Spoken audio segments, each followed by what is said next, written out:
Paul Orndorff was one of Hulk Hogan's greatest rivals during the Golden Era. He went from being a standout football player to becoming Mr. Wonderful, the man who headlined the first WrestleMania. But after years of sacrifices and concussions, the effects of CTE would take their toll on Mr. Wonderful. And in 2021, doctors gave Paul devastating news. His time was running out. In 1949, Paul Parlett Orndorff Jr. was born in Brandon, Florida. The Orndorff were a working-class family. Every dollar came from hard work and long hours, something young Paul learned early on. While other kids in Brandon might have dreamed of easy success, Paul's childhood taught him that nothing comes without effort. Picture Tampa in the 1950s and 60s, hot summer days and Friday night lights. But the star who would later dominate wrestling rings started as the smallest kid on the block.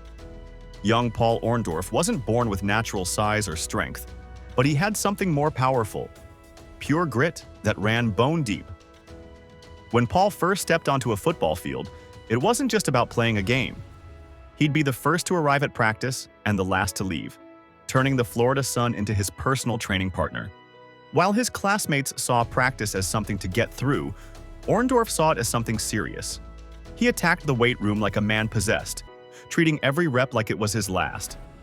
Teachers and coaches would often find him running extra drills alone, long after everyone else had gone home. The other players started noticing something different about Paul. He was smaller, but he hit harder, ran faster, and simply wanted it more than anyone else. The New Orleans Saints picked Paul Orndorff in the 1973 NFL Draft. The Saints thought they had found a player who could do it all. But Paul was starting to hear the call of the wrestling ring, even as he practiced with the NFL. The path wasn't straightforward. He tried playing for the Chicago Bears, but things didn't click. When he got hurt playing in the World Football League, some might have seen it as bad luck. But really, these setbacks were just pushing Paul toward what he was meant to do. Everything changed when his father-in-law helped him get into wrestling. In 1976, fans at Mid-Southern Wrestling saw Paul for the first time. He didn't start small. He went right after the biggest name there, Jerry Lawler. It was like lighting a fire in the arena, and Paul knew he had found his place. Just a year later, in 1977, Paul was already wearing championship gold. Winning the NWA Southern Heavyweight Championship showed everyone that he wasn't just some football player trying to wrestle. He was a natural star. When he moved to wrestle in the tri-state area, he found himself fighting the mighty Ernie Ladd. They had amazing matches, and Paul even won the North American Heavyweight title twice. What made Paul special wasn't just that he could wrestle, it was how fast he got good at it. While most new wrestlers took years to learn, Paul seemed to know what to do right away. He wasn't just good at wrestling, he was changing it, helping create a new era in the sport that would last for years to come. In his early wrestling days, Paul became a star in the National Wrestling Alliance. His fights with the masked superstar were so fierce, people started calling him the Brandon Bull, remembering his football days. By 1979, he was on top of the world, winning the World Tag Team titles with Jimmy Snuka. He kept winning in Southeast Championship Wrestling too, taking tag team gold with partners Dick Slater and Norval Austin. The year 1980 saw Paul make Mid-South territory his home, and that's where he really caught fire. He had a wild rivalry with Ken Mantell that ended with someone losing their hair. Then he shocked everyone by turning bad after Jake the Snake Roberts won the North American title that Paul wanted so badly. But Paul got his way in the end. On July 4th, 1981, he won that title himself. His time as champion wasn't quiet. He fought some of the biggest names around. The $1 Million Man and Dusty Rhodes gave him some of his toughest fights. But it all went south when his friend Bob Roop stabbed him in the back. Their friendship turned into one of the nastiest fights in Mid-South, and by early 1982, Paul had had enough. He packed his bags and left Mid-South behind, ready for something bigger. The thing about Paul was that he didn't just wrestle matches. He told stories in the ring. Every fight meant something. Every title had a purpose. When he was a good guy, fans loved him. When he turned bad, they hated him just as much. He could make people feel something just by walking into the arena. His matches with the $1 Million Man weren't just wrestling. They were like watching a movie where you didn't know who would win. Those years taught Paul everything he needed to know about being a star. He learned how to work a crowd, how to make people care, and most importantly, how to leave them wanting more. Each territory he wrestled in made him better, smarter, and more ready for the bright lights that were coming his way. Little did anyone know, but Paul Orndorff was just getting started. Paul's return to Georgia Championship Wrestling lit up the whole territory. His fights with Buzz Sawyer were so intense that when he finally won the National Heavyweight Championship, the fans went wild. He even gave up the title for a shot at Ric Flair's World Championship. That's how badly he wanted to be the best. When that didn't work out, Paul came back for his old title. He had crazy matches with the Super Destroyer and the Masked Superstar, trading the belt back and forth. But then Larry Zbyszko played dirty, using Killer Tim Brooks in a sneaky plan that cost Paul his championship. Looking for new fights and bigger crowds, Paul headed to Japan in 1983. There, he took on the best wrestlers Japan had, guys like Riki Choshu and the legendary Antonio Inoki. He even teamed up with the giant Big John Studd, making quite a name for himself overseas. Then came the moment that would change everything. Paul walked into the World Wrestling Federation. But he wasn't just another new guy trying his luck. He was Mr. Wonderful now, full of confidence and swagger. On January 23, 1984, he stepped into Madison Square Garden, the most famous arena in wrestling, and beat Salvatore Bellomo. Just like that, Paul Orndorff was a main event star. What made this time special wasn't just the wins, it was how Paul carried himself. He wasn't playing a character anymore. He had become something larger than life. Every time he walked to the ring, fans knew they were seeing someone special. The way he moved, talked, and fought, it all screamed superstar. That first match at the Garden wasn't just a win. It was Paul Orndorff announcing to the world that he had arrived at the top of wrestling, and he wasn't going anywhere. When Paul stepped into the WWF ring, he wasn't just wrestling. He was putting on a show. Every move he made told a story, and when he grabbed the microphone, people couldn't look away. His biggest early story came when he teamed up with Roddy Piper, and that's where everything changed. It was Piper who first called him Mr. Wonderful, a name that would stick forever. Together, they weren't just bad guys. They were the kind of villains that fans secretly loved, even while booing them. Then came the big one, a match that would change wrestling forever. Paul and Piper took on the biggest stars around, the famous actor Mr. T and the mighty Hulk Hogan at the very first WrestleMania. This wasn't just another wrestling match in some small town. This was Hollywood meets wrestling, with celebrities everywhere and millions watching. Wrestling was growing up, becoming something bigger than it had ever been before. Every time Paul and Piper showed up, they got under people's skin in the best way. They weren't just wrestlers being mean, they were artists playing their parts perfectly. When they walked down the aisle at WrestleMania, they knew they were part of something special. This match wasn't just about winning or losing, it was about showing the world that wrestling could be as big as any other entertainment. What made Paul and Piper so good together was how real they felt. While Hogan and Mr. T were like superheroes, Paul and Piper were like the cool bad guys in a movie. They dressed sharp, talked smart, and made people want to see them get beaten up, but also secretly hoped they'd show up again next week. They weren't just wrestling bad guys anymore. They were helping turn wrestling into the huge show business it would become. That first WrestleMania match helped change everything about wrestling. It brought in new fans, made wrestling cool, and showed that a wrestling show could be as big as any movie or concert. And right in the middle of it all was Paul Orndorff, playing his part perfectly as Mr. Wonderful, helping turn wrestling into something wonderful indeed. The famous WrestleMania match came down to one wild moment. Bob Orton, who was supposed to help Paul win, messed everything up. He tried to hit Hogan with his cast but hit Paul instead. That one mistake let Hogan pin Paul for the win, and everything fell apart after that. Paul was burning mad about losing, but things got even worse. On Saturday night's main event, one of wrestling's biggest TV shows back then, Piper and Orton turned on him. They jumped him and beat him down, thinking they'd taught him a lesson. But they didn't know Paul Orndorff very well. Because later that same night, when they were beating up Hulk Hogan 2-on-1, something amazing happened. The crowd went crazy when Paul's music hit. He ran to the ring like a man on fire, But this time, he wasn't after Hogan. He was coming to save him. Nobody could believe their eyes. The man who had been one of wrestling's biggest bad guys was now standing side by side with its biggest hero. The fans went wild, and just like that, Mr. Wonderful had gone from villain to hero in one unforgettable night. This wasn't just another wrestling story. It was like watching someone change right before your eyes. One minute, Paul was the guy everyone hated. The next, he was the guy they couldn't stop cheering for.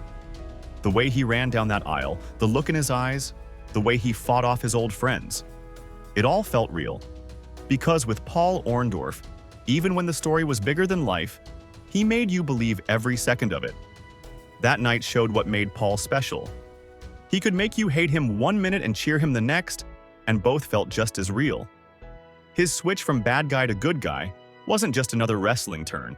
It was the start of one of the biggest stories wrestling would ever tell. When Paul finally broke away from Bobby Heenan, everyone knew things were really changing. It wasn't just another wrestling moment. Paul had picked his side, and he was sticking with it. Now he was fighting alongside Hulk Hogan, the biggest good guy in wrestling, and fans couldn't get enough. Paul and Hogan became an unstoppable team, traveling all over America to fight Piper and Orton. Every city they visited turned into a battleground. While Hogan had to defend his championship against other challengers, Paul took it upon himself to handle both Piper and Orton one-on-one.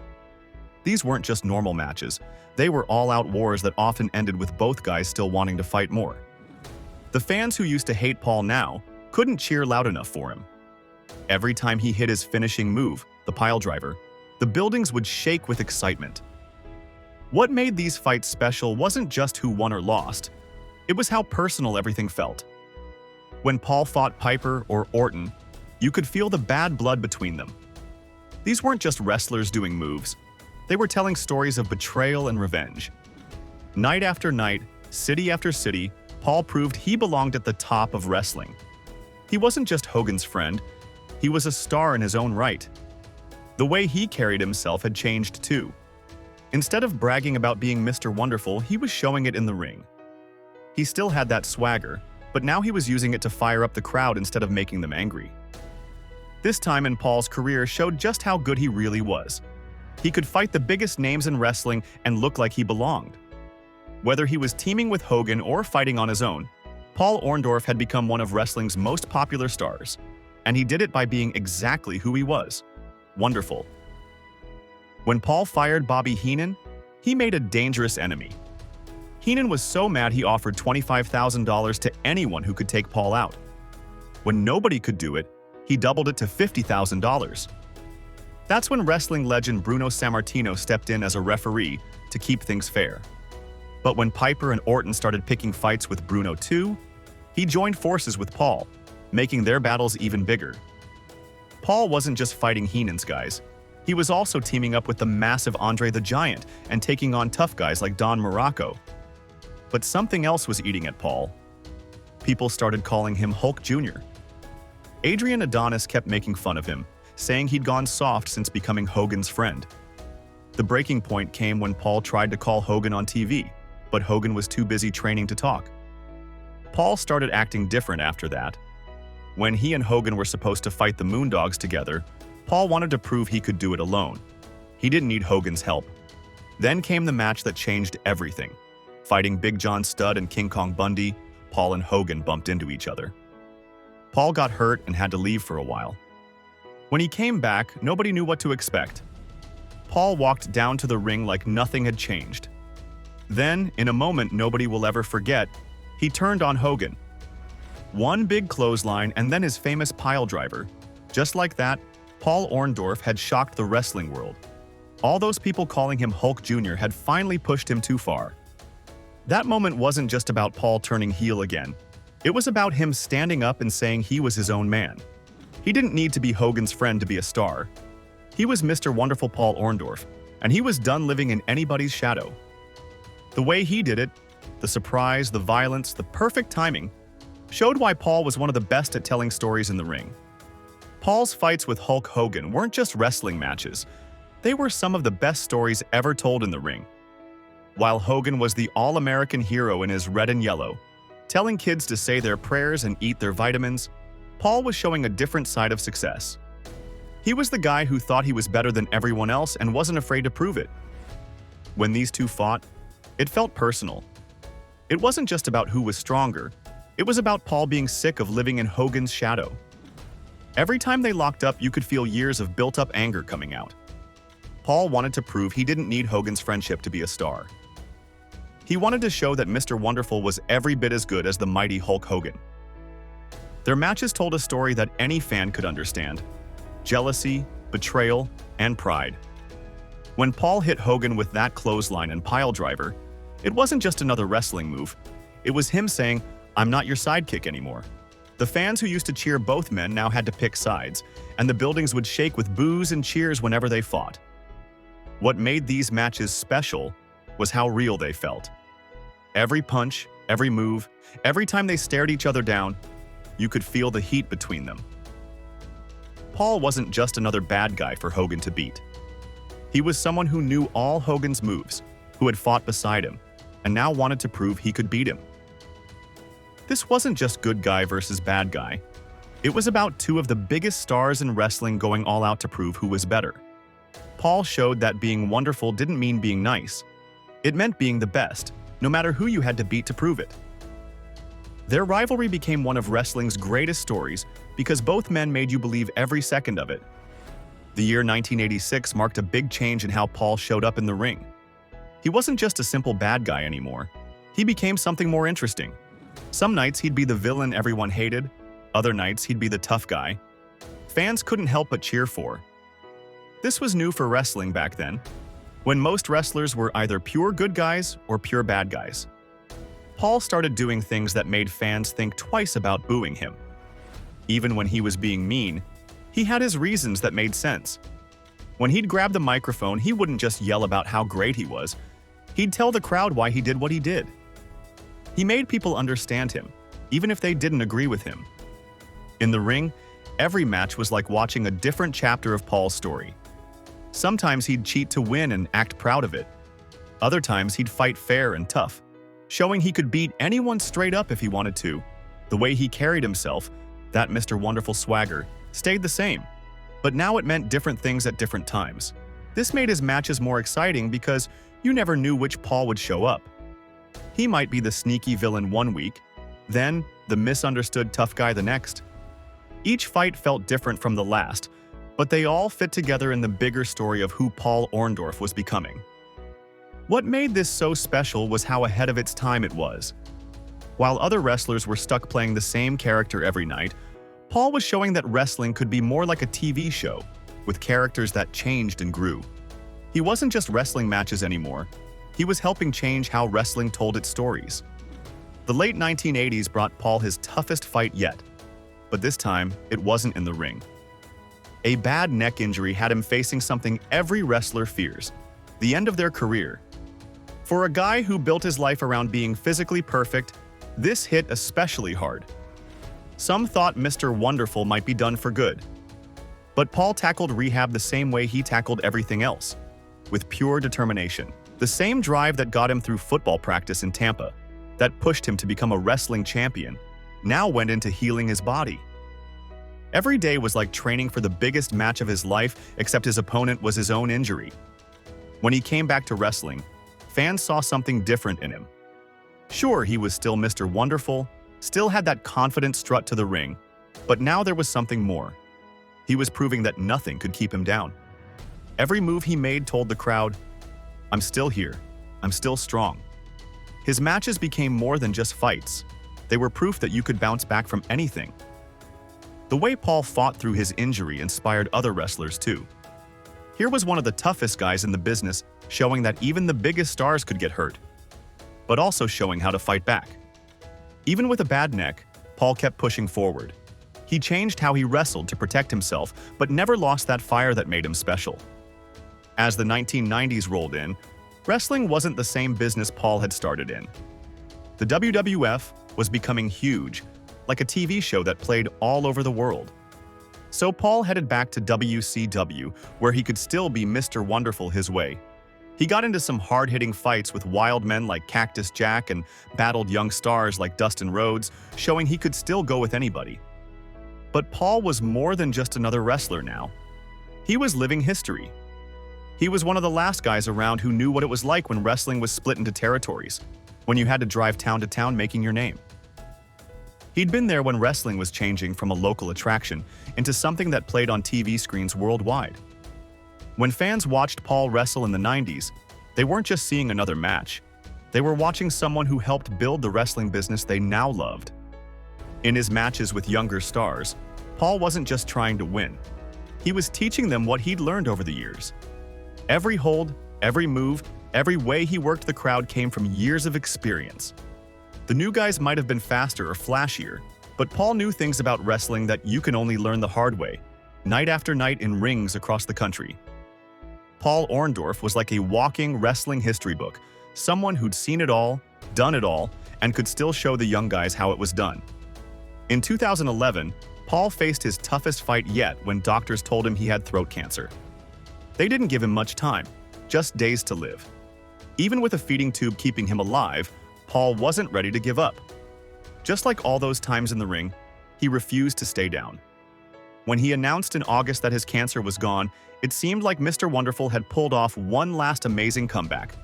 But some battles can't be won with just heart and determination. Over the years that followed, Paul started fighting dementia, a fight that slowly takes away who you are, bit by bit. In 2021, a surprising story unfolded about Paul Orndorff that showed how even wrestling's biggest stars could fall on hard times. It started simply enough. A fan shared a GoFundMe page on Turnbuckle Magazine's Facebook. The page had been set up by Paul's son Travis, asking for help with his father's medical bills. The news shocked many wrestling fans. Paul Orndorff had been a main event star in the 1980s, fighting in the biggest matches and biggest arenas. He'd headlined shows with Hulk Hogan when wrestling was exploding in popularity. If you'd asked fans back then to guess which wrestlers might need financial help later in life, almost nobody would have picked Mr. Wonderful. But this showed a harsh truth about wrestling in those days. Even though Paul had been on top, even though he'd helped make wrestling huge, the money didn't last forever. Medical bills, especially for aging wrestlers whose bodies had taken years of punishment, could eat through savings quickly. The same man who once fought in front of thousands now needed help from those same fans in a different way.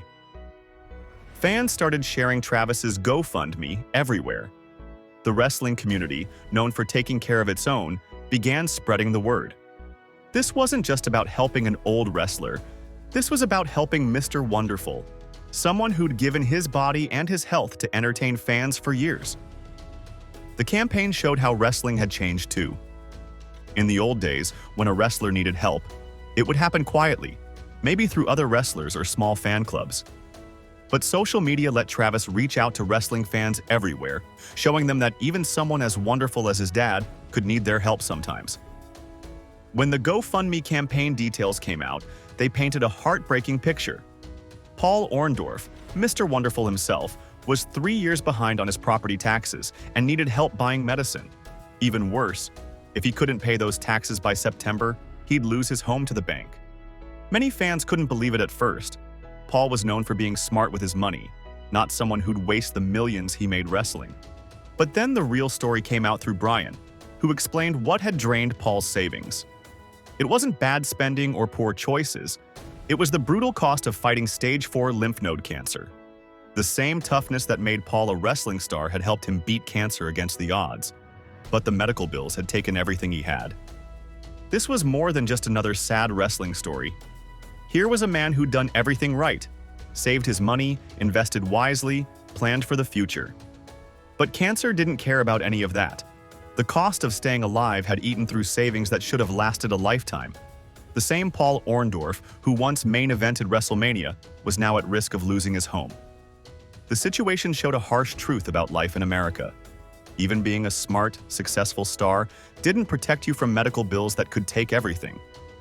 The man who'd helped make wrestling a million-dollar business was finding out that in the real world, even millions might not be enough when serious illness strikes.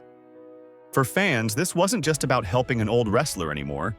It was about helping someone who'd been smart with his money but got hit with something nobody could really prepare for.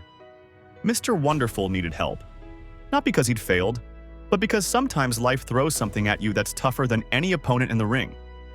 The wrestling world jumped into action as soon as they heard about Paul's situation.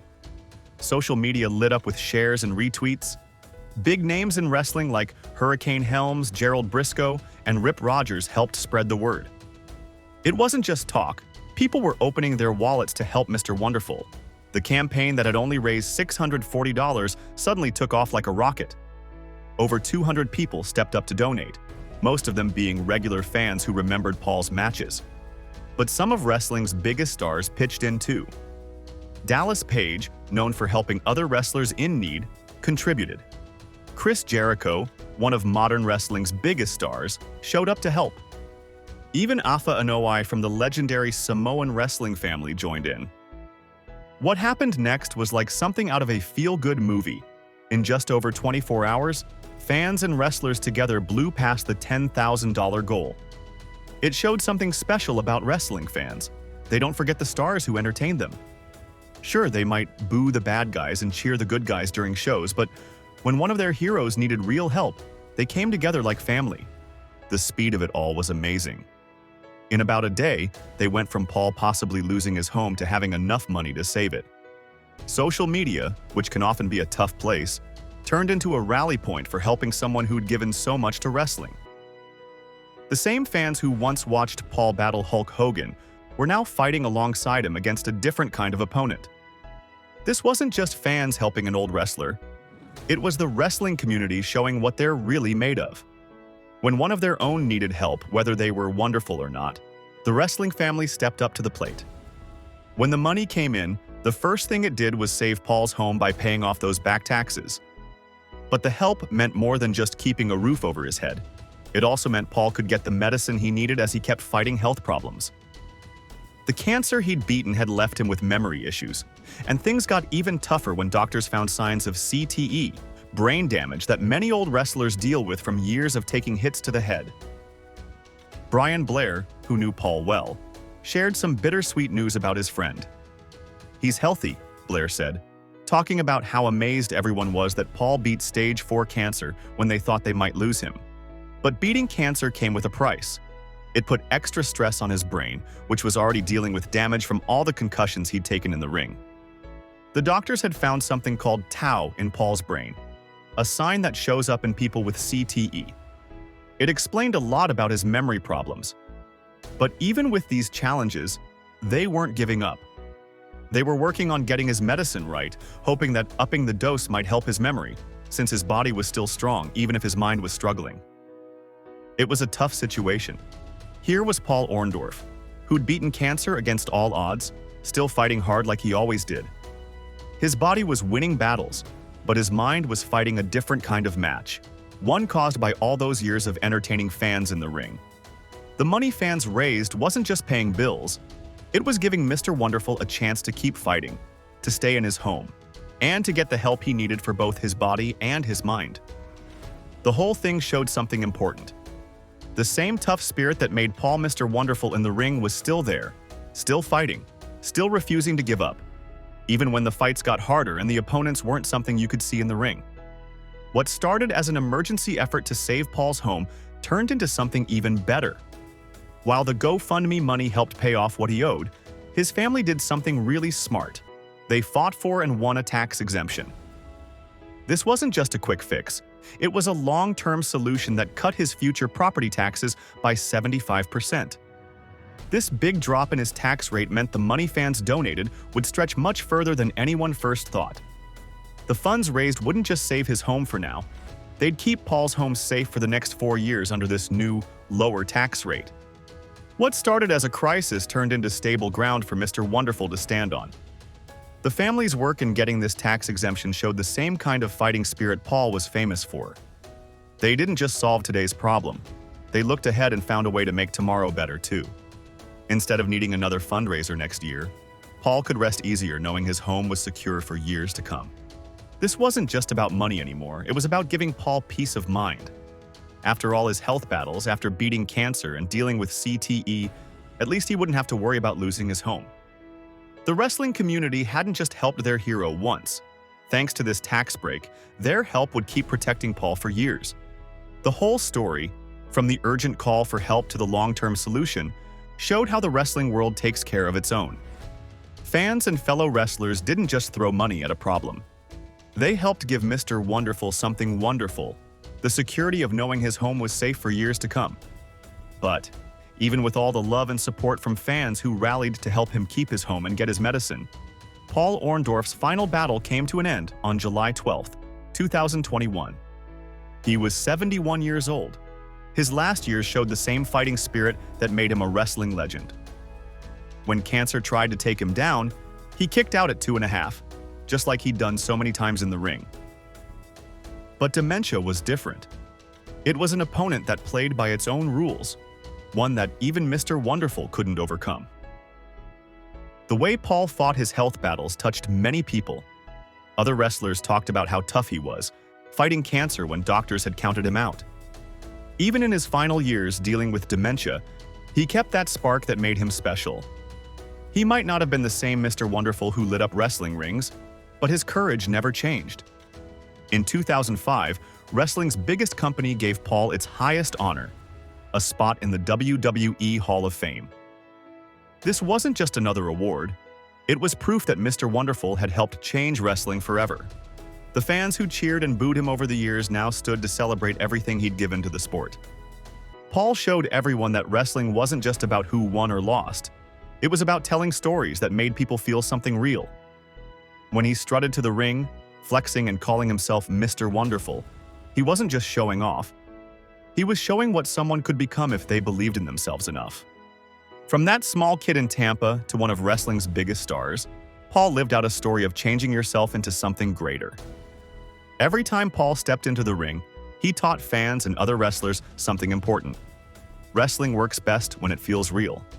Whether he was Hogan's best friend or worst enemy, teaming with Piper or fighting him, Paul made you believe every second of it. He didn't just do moves, he made you care about why he was doing them. Don't miss our other documentaries about the incredible legends who defined wrestling in the 80s. Like and subscribe for 100 years of luck. Until next time.